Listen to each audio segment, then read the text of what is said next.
speaker is Cathy Iwane. Miss Iwane is a businesswoman, an educator, and a Fukushima evacuee. A mother of two, Cathy Iwane taught English in Wakayama, Japan for 25 years. She completed her postgraduate work and co-founded Gaia English Academy in 1990. After experiencing the Fukushima meltdowns in March of 2011, Cathy and her husband decided to evacuate their children to San Diego in April of 2012. In an ironic twist of fate, Cathy moved to San Diego one day before the San Onofre generating station's 2012 radiation leak. Cathy, you may proceed. Thank you, Charles. Good evening, I'm Cathy Iwane. Tonight I speak to you as someone who experienced firsthand the Fukushima triple nuclear meltdowns in Japan. I'll share a bit of what happened and the aftermath of the disaster to illustrate the importance of transparency, honesty, and public dialogue by those in positions of authority. Next, please. As Paul mentioned, there's 1,800 tons of high-level nuclear waste stranded 108 feet from the Pacific Ocean at San Onofre. It's not a power plant anymore. It's the San Onofre nuclear waste site. Next, please. This isn't just a San Onofre problem. There are more than 60 nuclear waste sites like this all over the US. Decades ago, the Department of Energy promised to collect all this high-level nuclear waste and consolidate it into a permanent national repository by 1998. They charged us, the taxpayers, billions of dollars to develop Yucca Mountain into a repository. Yucca Mountain was canceled for geological and political reasons, but the Department of Energy kept the money. Now San Onofre and other waste sites like it are stuck with the waste and the risk, but without the money and without consent. Next, please. The Japanese archipelago is roughly the same size as California, with a population of about 125 million people. When the tsunami hit Japan, our hometown of Wakaoda, Wakayama, a full 380 miles southwest of Fukushima, saw 500 citizens evacuate to the gymnasium of my daughter's elementary school due to flooding and damage to their homes. Next, please. Japanese citizens were told by their government that they were in no immediate danger, but I found myself translating US military and US embassy orders for Americans to evacuate Tokyo, which is 186 miles from Fukushima. I was shocked by the lack of transparency exhibited by the Japanese government, and I evacuated from Japan after 25 years with my kids to California. Lack of transparency, lack of clarity, and virtually no public engagement has cost Japan severely. Next, please. The Japanese economy has tanked. 12.1 trillion yen, the equivalent of about $93 billion spent so far on the nuclear disaster, 300,000 people evacuated, 50,000 homes were directly affected by the radioactive material released into the soil, the air, and the sea.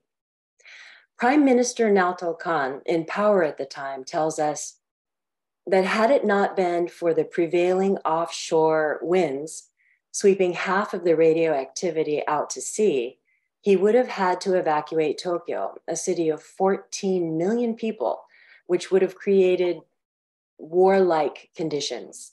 Next, please. Living 380 miles from Fukushima at our home in Wakayama, since scintillators, which measure radioactivity in foods, cost thousands of dollars and were not readily available in 2011, we noticed our Geiger counter ringing with elevated radioactivity in milk, leafy greens, and fish which were produced or harvested in northeastern Japan. So the movement to farm and eat locally became very, very important. It wasn't the fear of irradiated food as much as the apathetic consciousness of teachers who told our daughters not to tell their friends why they had opted out of school lunches with milk and rice sourced near Fukushima. So instead, my girls took a bento made daily by me, sourced with locally grown foods. Next, please. This is Takazushiyama. The top of this mountain is the destination for evacuation from our girls' school, Wakaura Elementary School, with the path going past our home. During the tsunamis, we prepared water, bathrooms, and toilet paper in the event that of the 400 kids evacuating, some would be in need. Next, please. After Fukushima blew, the Japanese government started a campaign to pay cities all over the country to incinerate radioactive debris left over from the accident in unfiltered incinerators at local waste centers. Burning radioactive debris to ash does nothing to decrease radiation dose. In fact, burning it spreads it around and concentrates it further. This national campaign was sold to the people as, quote unquote, sharing the burden of Fukushima. My husband and I assembled a coalition, and we were lucky with friends to successfully prevent our city and prefectural governments to refuse this burning of radioactive rubble at our local waste center, which, not coincidentally, was right next to schools and agriculture. When nearby Osaka City started burning this debris, we made the difficult decision to evacuate our daughters to California. Next, please. The Japanese government was deceptive as we witnessed lawmakers arbitrarily raise the standard for acceptable and, quote, safe levels of radiation in food. The Japanese parliament did this without producing any scientific studies or risk assessments to the public. Suddenly, Japanese politicians enacted standards which made it legal to give infants 2 times the previous levels determined for nuclear waste.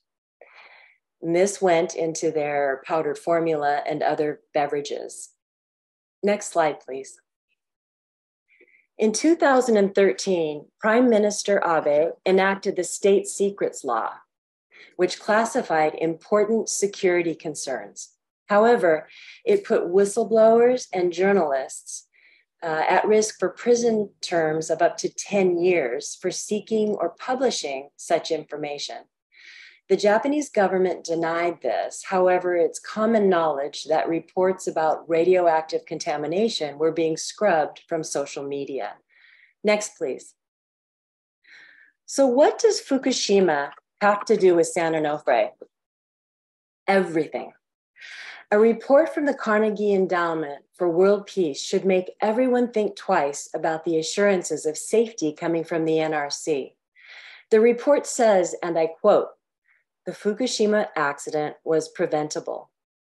Had the plant's owner, Tokyo Electric Power Company, and Japan's regulator, the Nuclear and Industrial Safety Agency, followed international best practices and standards, it is conceivable that they would have predicted the possibility of the plant being struck by a massive tsunami." Next, please. The International Atomic Energy Commission concurred, stating, when the flooding hit, the tsunami walls made to protect the plant from such events were too low to prevent the seawater from entering the plant. The water strength destroyed some of the structures and entered the diesel generator room, which was built lower and at a closer distance to sea level than other plants in Japan. So the unthinkable happened. The event that wasn't likely happened.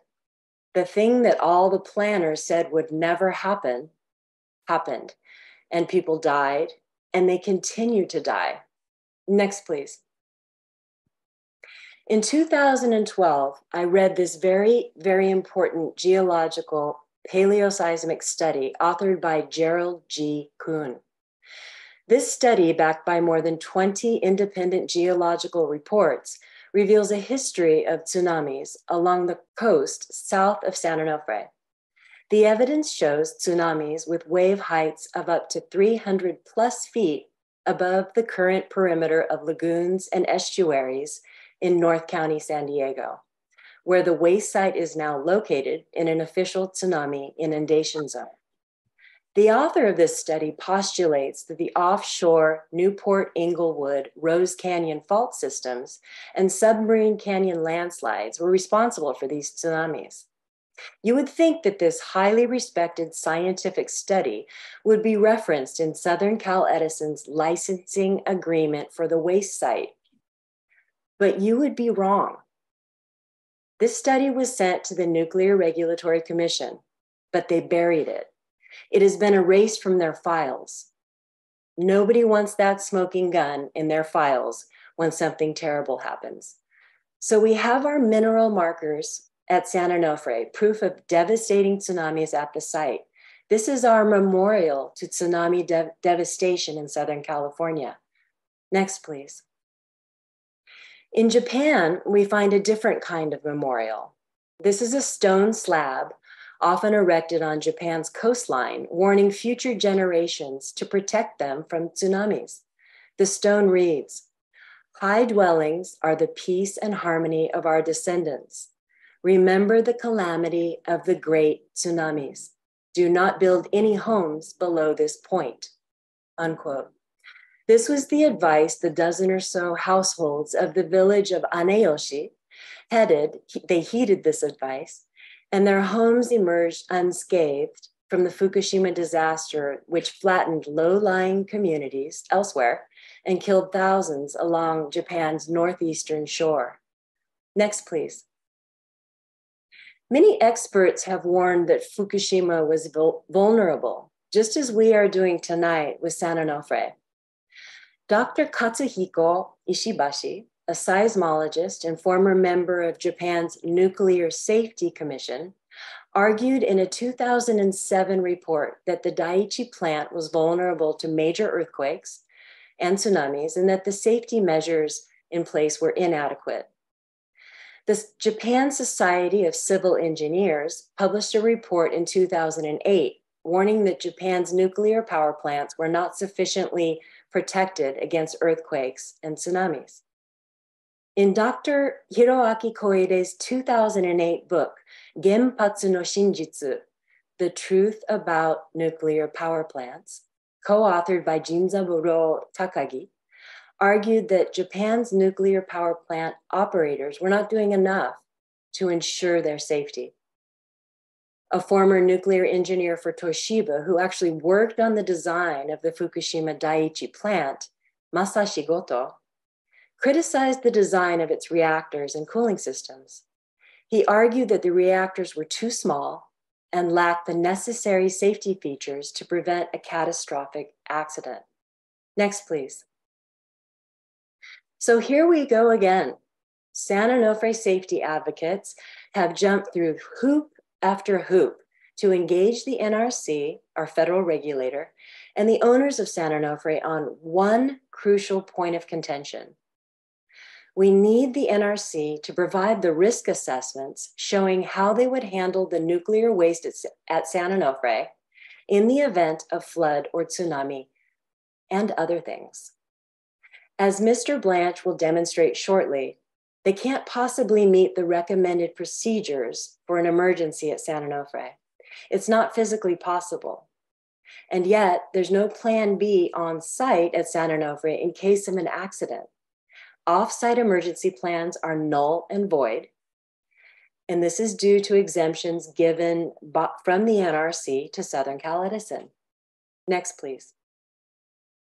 Here in California, we are experiencing extreme weather events which no scientists have predicted. Massive flooding with numerous sinkholes, coastal bluff and cliff devastation, destruction. Homes are just being thrashed by storms, 8 feet of snow in Lake Tahoe earlier this spring, not to mention total blackouts and whiteouts in communities surrounding the Los Angeles basin.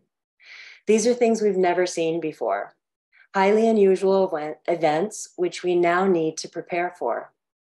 It's high time that the NRC engage the public transparently on all of the climate change evidenced risks.